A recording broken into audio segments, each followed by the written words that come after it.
Hello. फिर से स्वागत है आपका इस चैनल में जिसका नाम है अनलॉक यूपीएससी पीसीएस। तो हम परफेक्शन आईएएस के अक्टूबर 2023 की मैगजीन को कवर करते जा रहे हैं। और परीक्षा के अंत में यानी कि बीपीएससी की परीक्षा अगर आप दे रहे हैं तो 30 सितंबर 2024 को आयोजित होगी। तो परीक्षा के अंतिम दिनों में क्या होता है कि हम करंट अफेयर्स को जब देखना शुरू करते हैं तो हमारे ऊपर एक बोझ सा लगता है, जिसकी वजह से कई अन्य महत्वपूर्ण विषय या टॉपिक्स छूट जाते हैं और हम उनका रिवीजन नहीं कर पाते हैं। तो करंट अफेयर्स को पहले से ही पढ़ना अच्छी बात है, ताकि अंत में यह बोझ बनकर सामने ना आए।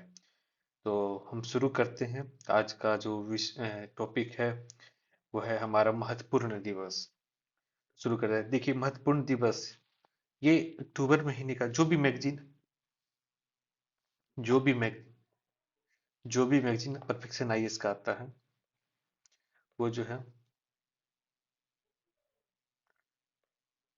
एक महीने पहले के डेटा देता है। जैसे ये अक्टूबर का है तो ये इसमें जो है सितंबर के करंट अफेयर्स होंगे, है ना। तो उसी प्रकार से जो है एक महीने पहले का ये डेटा रहता है। तो हमारा जो एग्जाम है 30 सितंबर को है, बीपीएससी का। ठीक है ना। तो हम जो है इसमें कवर करेंगे सितंबर 23 से लेकर के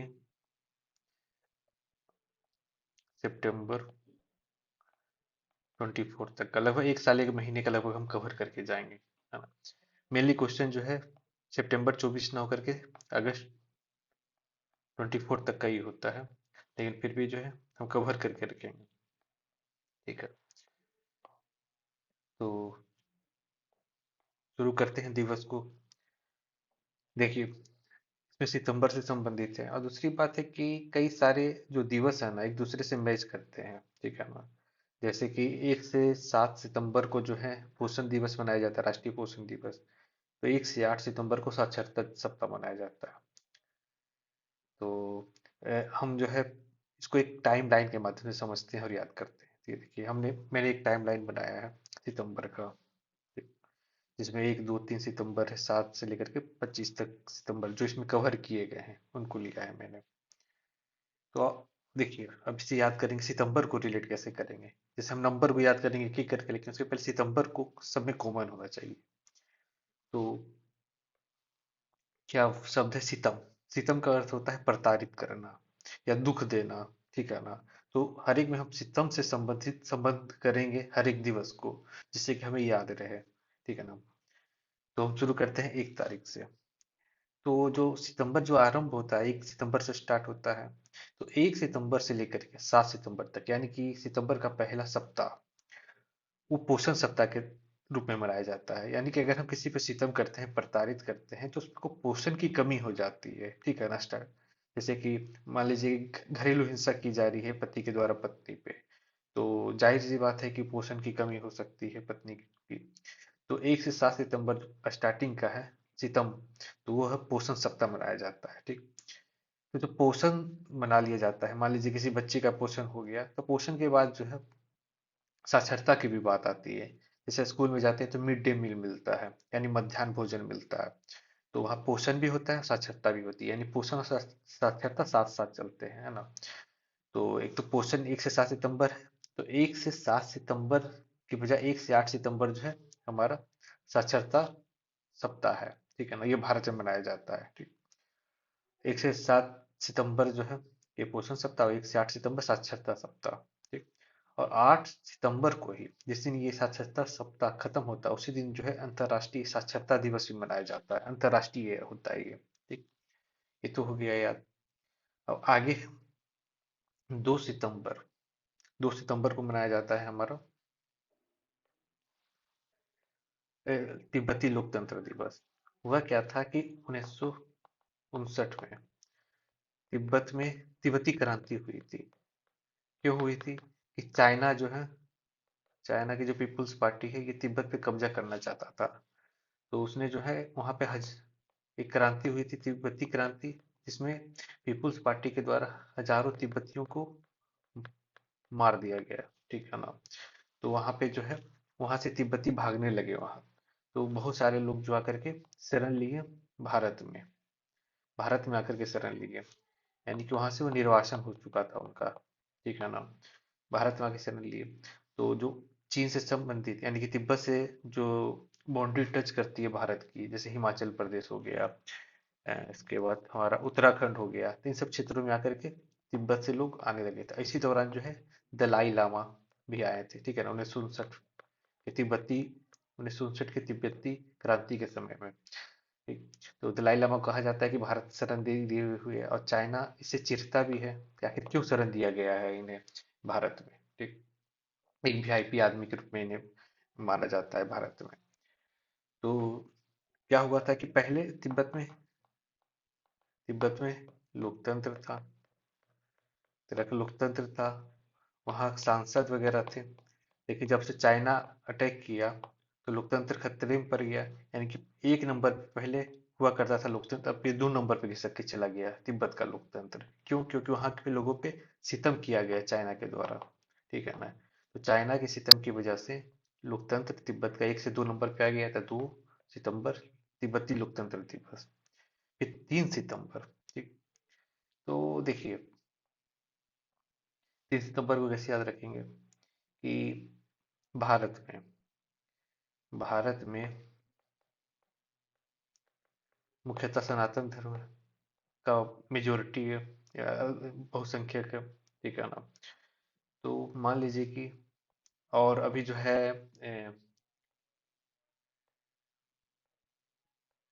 भारत से जो इससे जुड़े हुए जो देश है, तीनों तरफ से, मुख्यतः तीनों तरफ से जो है, यहाँ जो भी सनातन धर्म को मानने वाले हैं उनको प्रताड़ित किया जाता है, चाहे बांग्लादेश हो, चाहे हमारा क्या बोलता है पाकिस्तान हो, या उत्तर का भाग हो, ठीक है ना।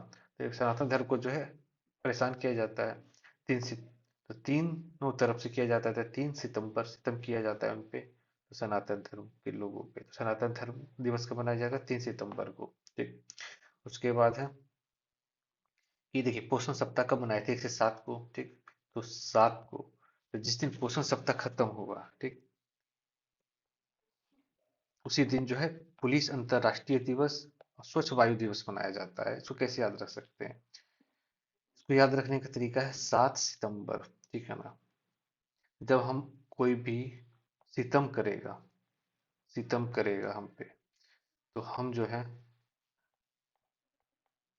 अपने साथ में पुलिस को बोलेंगे कि रह लो हमारे साथ में, हमारा सहयोग करो, ठीक है ना।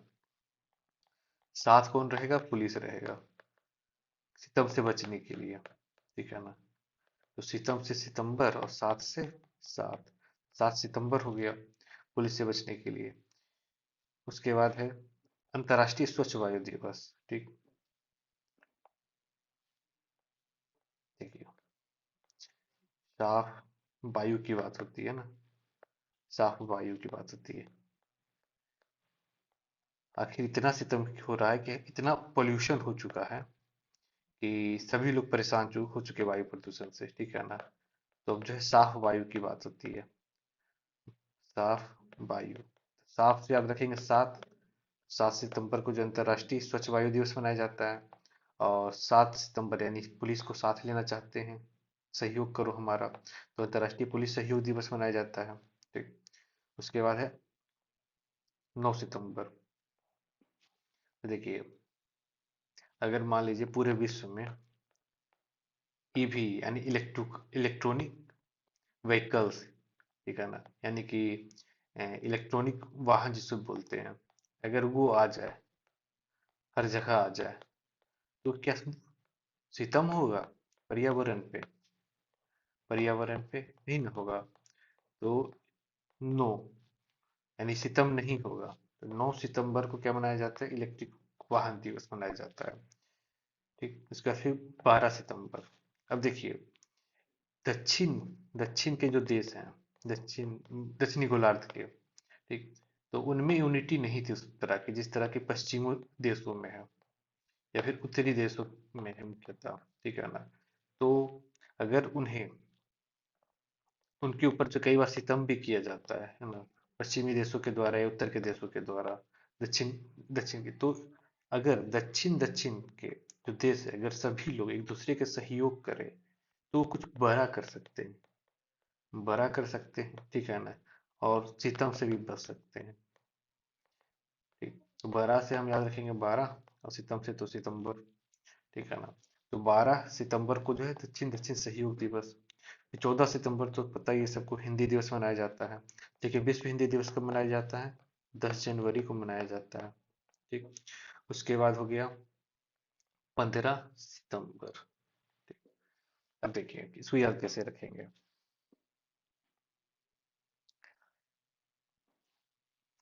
आपको पता है कि हमारे यहाँ जो है काफी सारे इंजीनियर हैं हमारे देश में। एक समय तो ऐसा कहा जाता था कि इंजीनियर्स जो है हमारे यहाँ मच्छरों के जैसे हैं। यानी कि कहो तो आधी आबादी जो है कैसी किसकी है? इंजीनियर्स की है ना। आधी आबादी, तो आधी यानी कि बीच की बात की जा रही है। आधी तो आधा कब पूरा होता है? 15 पे। 30 का महीना होता है ना सितंबर। तो आधी आबादी यानी 15 तक जो है सितंबर में, 15 तक जो है इंजीनियर्स है। अब क्या है कि इनको जो है यहाँ नौकरी ही नहीं मिल पा रही है। नौकरी नहीं है यहाँ, नौकरी की कमी है, और नौकरी है भी तो सैलरी कम है, पैकेज कम है, ठीक है ना। तो एक तरह से इन पे आर्थिक सितम ढाया जा रहा है, आर्थिक सितम। ठीक, तो 15 तो याद हो गया कि आधी आबादी है भी इंजीनियर्स की, और इन पे सितम ढाया जा रहा है भले ही आर्थिक रूप से हो। तो 15 सितंबर। ठीक, उसके बाद है कि जब ये इंजीनियर्स भारत के हैं, ठीक, तो भारत में पता ही है लोकतंत्र है, महान लोकतंत्र है। इसके लोकतांत्रिक आदर्शों को जो है दूसरे देश भी कई बार फॉलो करते हैं, सम्मान देते हैं। जब ये इंजीनियर्स अच्छी आय के लिए, अच्छी सैलरी के लिए दूसरे देशों में जाएंगे, तो क्या वहाँ लोकतंत्र के विचार को अपने साथ ले जाएंगे? बिल्कुल ले जाएंगे। तो क्या हुआ कि अंतर्राष्ट्रीय रूप से लोकतंत्र को बढ़ावा देंगे ये इंजीनियर्स। तो 15 सितंबर में इंजीनियर्स डे के साथ साथ अंतर्राष्ट्रीय लोकतंत्र दिवस भी मनाया जाता है। ठीक, उसके बाद है 16 सितंबर, लाल पांडा दिवस। तो देखिए 16 को याद रखेंगे, 16 से, 16 यानी कि आग का गोला 16 होता है ना, 16, 16। सूर्य कैसा है? सूर्य जो है, सूर्य जो है आग का गोला यानी 16 की तरह है, ठीक है ना, 16 है। अब ये देखिए इसे लाल लाल किरणें निकलती है। और ये अगर मान लीजिए सफेद पांडा, पांडा जनरली सफेद होता है, पांडा जो होता है वो व्हाइट कलर का होता है।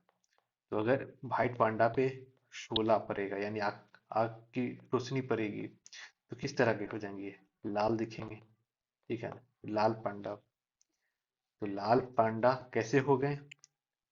16 के सितम की वजह से।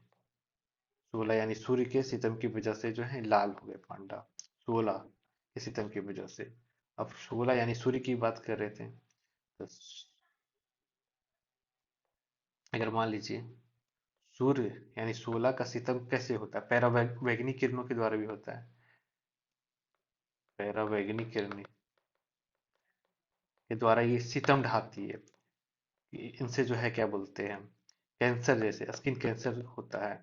देखिए ओजोन क्या करता है, ओजोन का एक परत है तब तापमंडल में जो कि इन पैरावैगनिक किरणों को रोक देता है। ठीक, तो 16 के सितम को रोकने के लिए कौन है? तो ओजोन है। 16 के सितम को रोकने के लिए कौन है? तो ओजोन है, इसलिए ओजोन दिवस मनाया जाता है 16 सितंबर को। और अंतिम आप देखेंगे कि देखिए सितंबर का महीना 30 का होता है ना। ठीक, तो 30 का होता है सितंबर का महीना। तो पता ही है कि ये अंतिम है, अंतिम दिन है 30। ठीक, तो आपको पता है अंतिम छोर पे, समाज के अंतिम छोर पे कौन लोग रहते हैं? अंतिम छोर पे रहते हैं जिनके ऊपर सितम ढाया जाता है, वो समाज के अंतिम छोर पे चले जाते हैं, ठीक है ना। तो अगर उनका थोड़ा सा उदय किया जाए यानी कुछ विकास किया जाए तो थोड़ा पहले आ जाएंगे, ठीक है ना। 30 से पहले आ जाएंगे, 30 से। तो यानी कि अगर अंत का उदय किया जाए तो 25 पे आ जाएंगे, ठीक है ना। भले पहले बहुत सितम होता था, लेकिन अगर सितम कम हो जाए, प्रताड़ना कम हो जाए, दुख कम हो जाए, तो उनका अंत्योदय हो जाएगा, थोड़ा कम हो जाएगा, 30 से 25 पे चले आएंगे। इस तरह से हमने याद रख लिया दिवस को।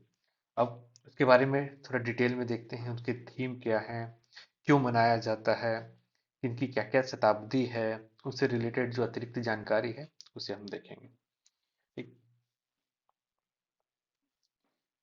तो साक्षरता दिवस तो हमने पढ़ा कि पोषण सप्ताह के जैसा ही 1 से 7 की बजाय 1 से 8 सितंबर को मनाया जाता है।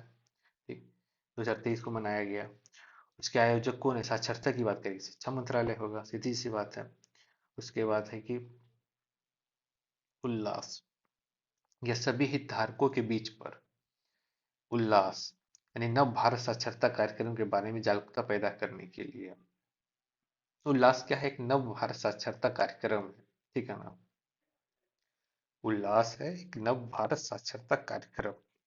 ठीक, उल्लास जो है, जो कि भले ही हम 2023 का करेंट पढ़ रहे हैं, लेकिन ये जो है 2022 से 2027 के लिए उल्लास को मनाने का प्रावधान किया गया था।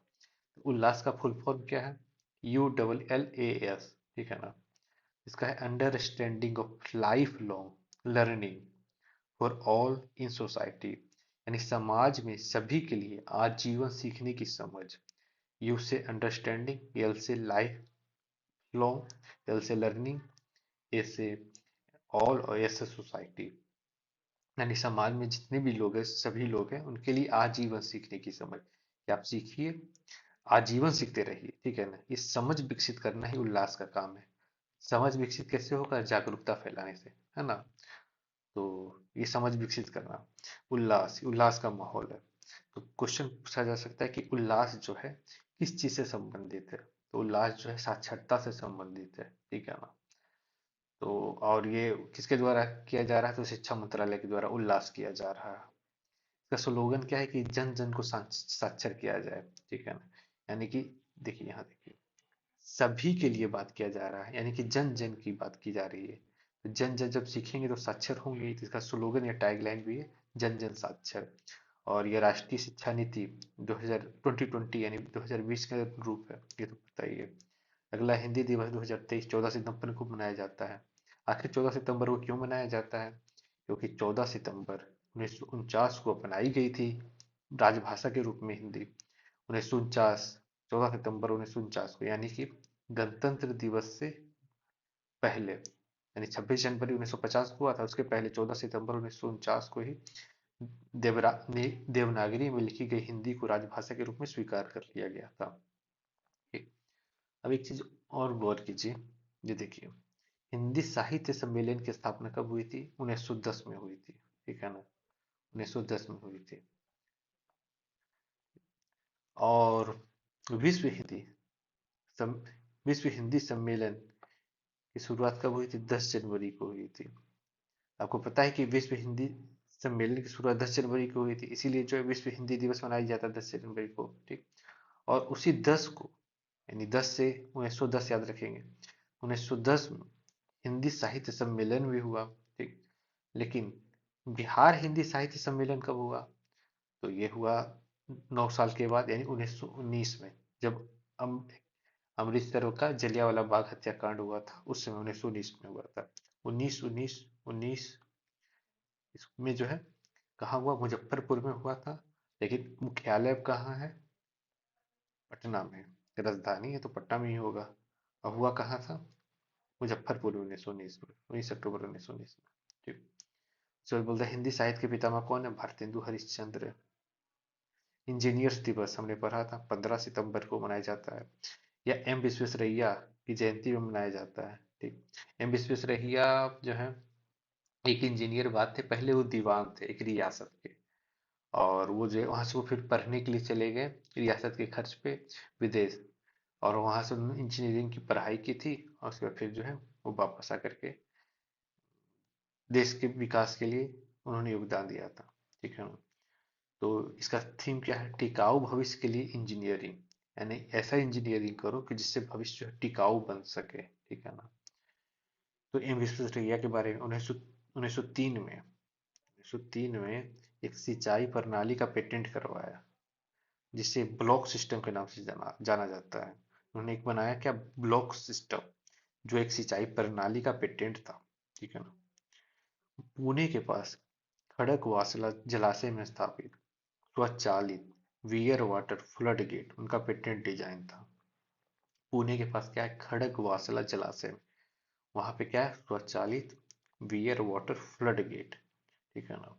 स्वचालित है यानी ऑटोमेटिक है, बियर वाटर फ्लड गेट है, ठीक है, यानी कि पानी आएगा तो खुल जाएगा, फिर जब उसके बाद फिर पानी जैसे ही भर जाएगा अंदर फिर बंद हो जाएगा, इस तरह से जो है फ्लड गेट है। 1955 में उन्हें जो है भारत रत्न मिला था। ठीक। उसे बोलते हैं अंतर्राष्ट्रीय पांडा दिवस। हमने देखा था 16 सितंबर को, क्योंकि 16 आया था, यानी 16 यानी सूर्य आया था, जिसकी वजह से प्रकाश में उसके सितम की वजह से सफेद पांडा भी लाल हो गया था।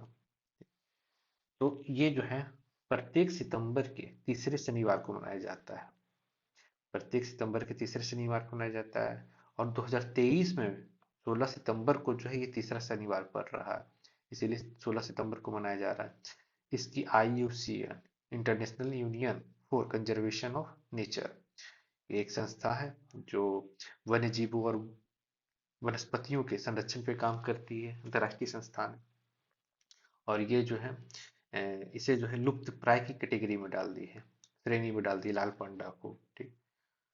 और ये जो अंतर्राष्ट्रीय लाल पांडा दिवस है 2010 में रेड पांडा नेटवर्क है, रेड पांडा नेटवर्क है, उसके द्वारा जो है ये मनाया जाता है कि प्रत्येक सितंबर के तीसरे शनिवार को लाल पांडा दिवस मनाया जाएगा, अंतर्राष्ट्रीय लाल पांडा दिवस। ये किसके द्वारा किया गया? रेड पांडा नेटवर्क के द्वारा।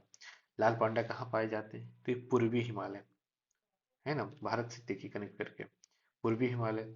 अब पूर्वी हिमालय से सटा हुआ है दक्षिण पश्चिम चीन, तो यहाँ जो है लाल पांडा पाए जाते हैं। अतिरिक्त जानकारी में, भारत में ये पाए जाते हैं, बिल्कुल पाए जाते हैं, क्योंकि पूर्वी हिमालय की बात कर रहा है। ठीक। तो उसके बाद फिर किन किन राज्यों में पाए जाते हैं? तो हिमालय से सटे हुए जो राज्य हैं, ठीक, पूर्वी हिमालय, तो सिक्किम, अरुणाचल प्रदेश, दार्जिलिंग, पश्चिम बंगाल के कलिम्पोंग जिले में। सिक्किम, अरुणाचल प्रदेश, दार्जिलिंग, दार्जिलिंग भी पश्चिम बंगाल में ही है, दार्जिलिंग और पश्चिम बंगाल के कलिम्पोंग जिले में। राष्ट्रीय उद्यान कौन कौन सा है? नामदफा राष्ट्रीय उद्यान अरुणाचल प्रदेश में है, नोकरेक राष्ट्रीय उद्यान मेघालय में है। ये जो गारो पहाड़ियां है ना, गारो, जयंती, ये सब जो पहाड़ियां उनमें से गारो पहाड़ियों पे जो है नोकरेक राष्ट्रीय उद्यान है। ठीक। उसके बाद जो है बल्फाक्रम राष्ट्रीय उद्यान मेघालय, ये भी गारो हिल्स के दक्षिण में है, यानी गारो हिल्स पे। कंचनजंगा राष्ट्रीय उद्यान सिक्किम में ही, पता ही है। उसके बाद नेवरा वैली, ये है पश्चिम बंगाल में, नेवरा वैली। उसके बाद है सिंगालीला, यह दार्जिलिंग के भी पश्चिम बंगाल में सिंगालीला।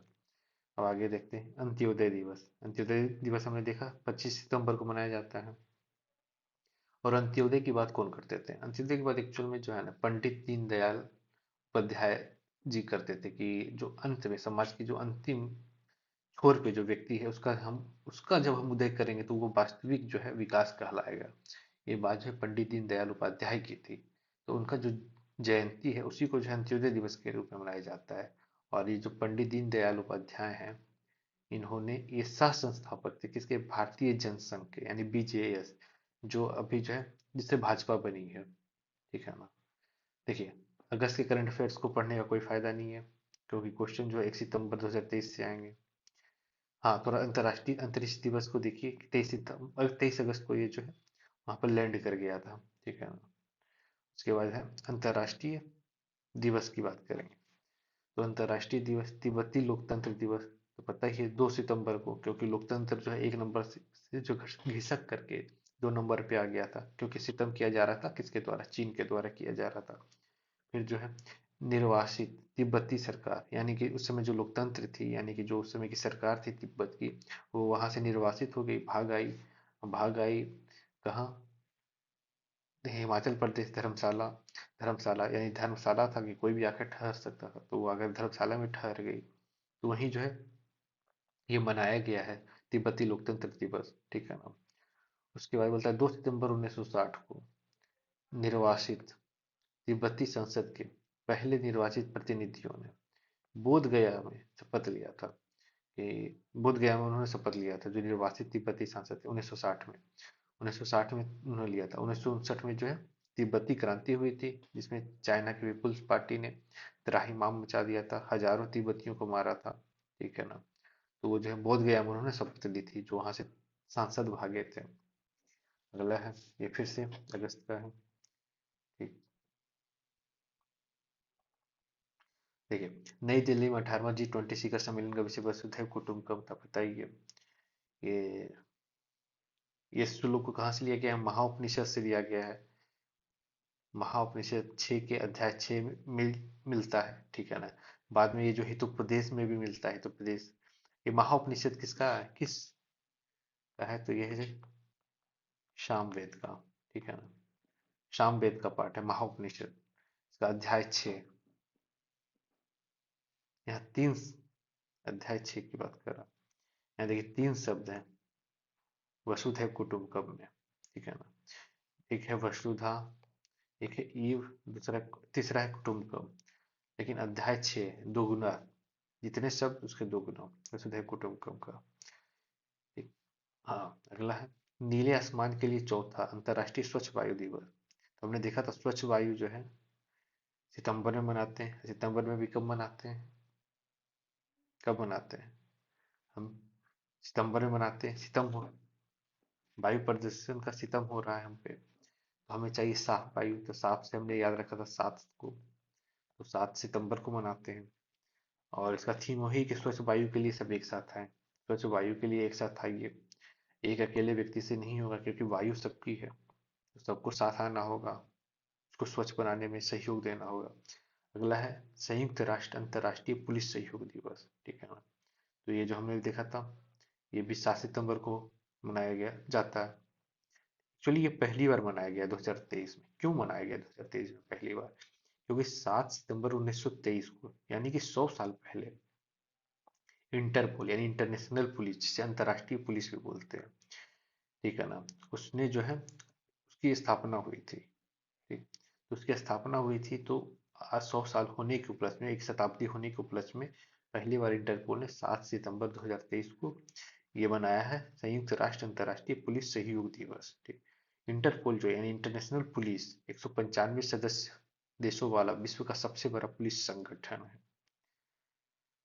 अतिरिक्त तथ्य में देखते हैं कि इंटरपोल के वैश्विक पुलिसिंग लक्ष्य और 2030 का एजेंडा क्या है। तो SDG यानी सस्टेनेबल डेवलपमेंट गोल, यानी कि सतत विकास लक्ष्य। तो आपको पता है सतत विकास लक्ष्य जो है लैंगिक समानता की बात करता है, ठीक है ना, और करता है कि महिलाओं और लड़कियों को सशक्त बनाने की बात करता है। तो SDG 5 को कैसे याद रखेंगे? देखिए, SDG 5, 5 की बात कर रहा है, ठीक है ना, 5 की बात कर रहा है। तो हम देखते हैं अपने हाथों में, देखते हैं तो हम क्या देखते हैं कि हमारे पांच, एक हाथ में 5 उंगलियां होती है। तो क्या पांचों उंगलियां बराबर होती है? नहीं, कोई छोटी होती है, कोई बड़ी होती है, कोई छोटी होती है, कोई बड़ी होती है ना, इस तरह से होती है। तो उसी तरह से जो है ना असमानता है, कहाँ?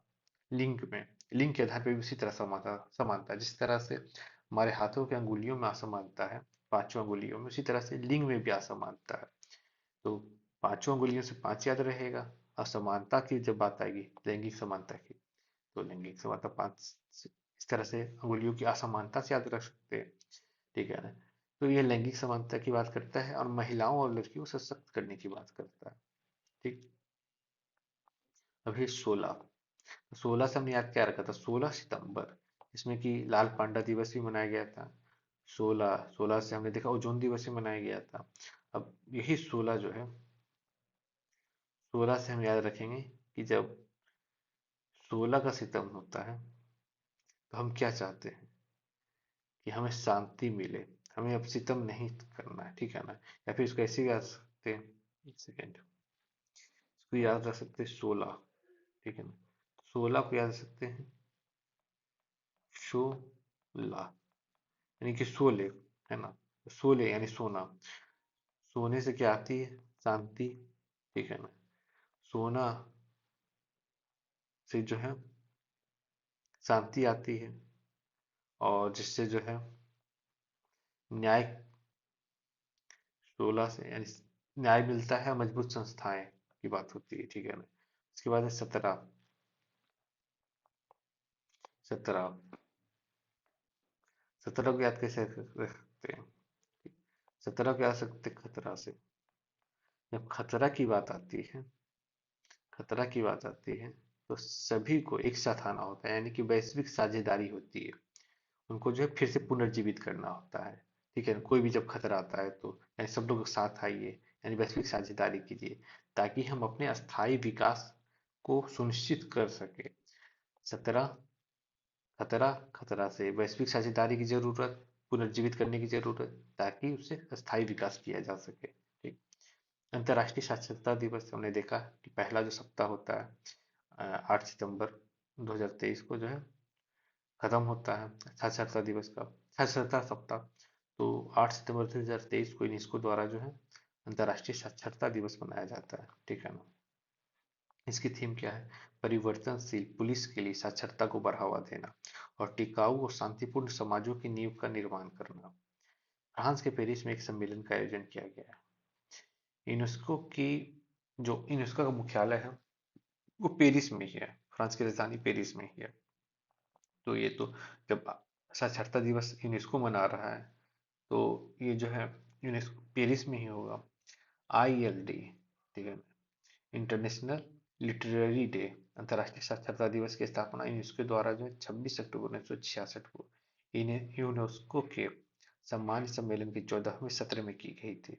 ILD पहली बार 1967 में मनाया गया था। 1967 से क्या याद आता है? 1967 से आता है हमारा गोलकनाथ केस। ठीक है ना? 1967 से क्या याद आता है? UAPA। इसके बाद UAP यानी कि अनलॉफुल अनलॉफुल एक्शन प्रिवेंशन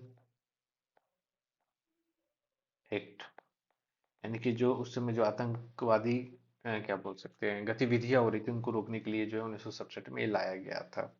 ठीक है ना? UAPA। उसके बाद जो है SDG4 को हम पहले भी बात कर चुके हैं कि 4 शब्द या 4 अक्षर का ज्ञान होने से जो है वो शिक्षा नहीं हो जाती, गुणवत्तापूर्ण शिक्षा नहीं हो जाती। ठीक है ना? तो 4 अक्षर या 4 अक्षर सीख करके गुणवत्तापूर्ण शिक्षा नहीं हो जाती, तो उससे याद रखेंगे 4 अक्षर से। दूसरा विश्व ईवी दिवस 2023 को हमने याद रखा था, 9 सितंबर को मनाया जाता है। अब देखिए कि भारत में अनुमान है, क्या अनुमान है कि ईवी उद्योग यानी इलेक्ट्रॉनिकल व्हीकल्स जो है उसका जो उद्योग है 2030 तक 17 मिलियन यूनिट तक जा सकता है। ठीक है ना? 17 मिलियन यूनिट तक। और भारत जो है 2040 तक जो नया वाहन खरीदा जाएगा जितना भी, ठीक है ना, उसमें से 80% हिस्सेदारी इलेक्ट्रिक वाहनों की होगी। ठीक है ना? सो कैसे याद रखें? 2040 और 40 दो ना, 80% जो है हिस्सेदारी इलेक्ट्रॉनिक वाहनों की होगी। तो सनातन धर्म दिवस को हमने देखा था कि 3 सितंबर को मनाया जाता है। ठीक। और किसने घोषित किया? क्या भारत ने किया है? नहीं, भारत ने नहीं किया है, बल्कि से अमेरिका का एक राज्य है केंटकी, वहाँ एक शहर है लुइसविले। ठीक है ना? लुइसविले, उसने जो है इसे जो है सनातन धर्म दिवस घोषित किया है 3 सितंबर। एक्चुअली क्या है ना कि USA में जो है भारतीय बहुत अधिक है, भारतीय अधिक है, तो वहाँ के सनातन धर्म भी जो है सनातन धर्म के लोग फॉलोअर्स भी अधिक है। अब उनके इन्फ्लुएंस में जो है ना वहाँ के जो पॉलिटिशियन है वो जो सनातन धर्म दिवस घोषित कर दिए। अब वहाँ के मेयर कौन है?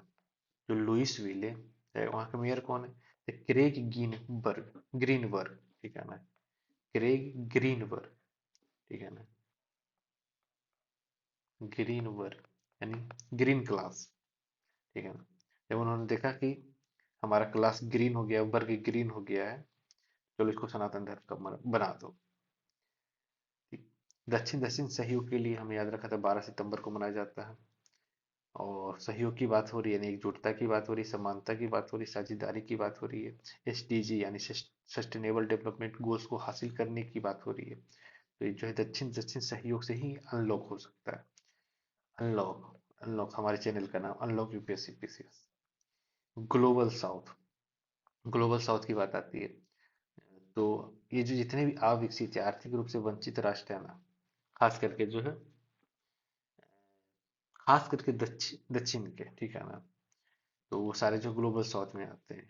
तो लैटिन अमेरिका, ये जो है पूरी पूर्ण रूप से विकसित नहीं, लैटिन अमेरिका के जो देश हैं, स्वदेशिया, अफ्रीका, ओशिनिया, ओशिनिया, इसमें ऑस्ट्रेलिया के आसपास का क्षेत्र हो गया। उसके बाद ये सारे ग्लोबल साउथ के हिस्से हैं। अंतर्राष्ट्रीय लोकतंत्र दिवस हमने देखा था कि इंजीनियर्स दिवस के दिन ही मनाया जाता है अंतर्राष्ट्रीय लोकतंत्र दिवस, यानी 15 सितंबर को। इसका क्या है थीम? थीम 2023 का अगली पीढ़ी को सशक्त बनाना। लोकतंत्र को क्यों लाया गया है? ताकि ना सिर्फ हम बल्कि हमारी अगली पीढ़ी भी जो है सशक्त बने, ठीक है ना। 29वां विश्व ओजोन दिवस हमने देखा है 16 सितंबर को मनाया जाता है, क्योंकि जो है 16 यानी कि सूर्य के सितम से ओजोन जो है पृथ्वी वासियों की रक्षा करता है, त्वचा के कैंसर वगैरह से उन्हें बचाता है। ठीक। तो ये क्यों मनाया जाता है? क्योंकि ये प्रोटोकॉल, मॉन्ट्रियल प्रोटोकॉल पर हस्ताक्षर की याद दिलाता है कि हमने हस्ताक्षर किया था इस मॉन्ट्रियल प्रोटोकॉल पे कि हम जो है अपने ग्रीन हाउस गैसों को कम करेंगे और ओजोन के परत को जो है ना, जो डैमेज हो चुका है, क्षरण हो रहा है, उसको कम करने की कोशिश करेंगे। तो ये मॉन्ट्रियल प्रोटोकॉल की याद दिलाता है, ठीक है ना। और 2023 का थीम भी रखा गया है कि मॉन्ट्रियल प्रोटोकॉल ओजोन परत को ठीक करना और जलवायु परिवर्तन को कम करना। ठीक। कब हुआ था? 1987 में मॉन्ट्रियल प्रोटोकॉल हुआ था, जिसमें ओजोन जो है क्षयकारी पदार्थों के उत्पादन और उपभोग को चरणबद्ध तरीके से बंद करने के लिए एक अंतर्राष्ट्रीय पर्यावरण संधि हुई थी। मॉन्ट्रियल प्रोटोकॉल में जो है किगाली संशोधन हुआ था, जो प्रोटोकॉल हस्ताक्षर हो गया था मॉन्ट्रियल में, उसमें किगाली, किगाली जो है जगह है, उसमें वहां पे जो एक संशोधन हुआ था, ठीक है ना। क्या? कि हाइड्रोफ्लोरोकार्बन, हाइड्रोफ्लोरोकार्बन यानी कि HFC को भी चरणबद्ध तरीके से कम करेंगे, ठीक है ना। अतिरिक्त तथ्य क्या है? वियना कन्वेंशन 1985, वियना कन्वेंशन कब हुआ था? 1985 में हुआ था। ये भी जो है ओजोन परत के संरक्षण पे एक अंतर्राष्ट्रीय संधि थी। मॉन्ट्रियल प्रोटोकॉल पे ओजोन परत के संरक्षण पे मेनली बात हुई थी। उसके बाद जो है वियना भी जो है ओजोन परत के संरक्षण पे, वियना कन्वेंशन के तहत जो है 1989 में जो है मॉन्ट्रियल प्रोटोकॉल लागू किया गया था, ठीक। ओजोन छिद्र, ओजोन छिद्र को कैसे मापते हैं? डॉप्सन में मापते हैं। ये जो अंटार्कटिक के ऊपर जो है समताप मंडल में असाधारण रूप से क्षीण ओजोन का एक क्षेत्र है, ठीक है ना। ओजोन छिद्र, ओजोन होल हो गया था अंटार्कटिक के ऊपर, ठीक है। तो हमारा आज का जो है दिवस कंप्लीट हो गया, हमने ट्रिक से किया। आगे अगला लेक्चर में हम देखेंगे एप्स एंड पोर्टल, ठीक है ना। बाकी शेयर कीजिए वीडियो को, इससे मनोबल बढ़ा रहता है, ठीक है ना। धन्यवाद।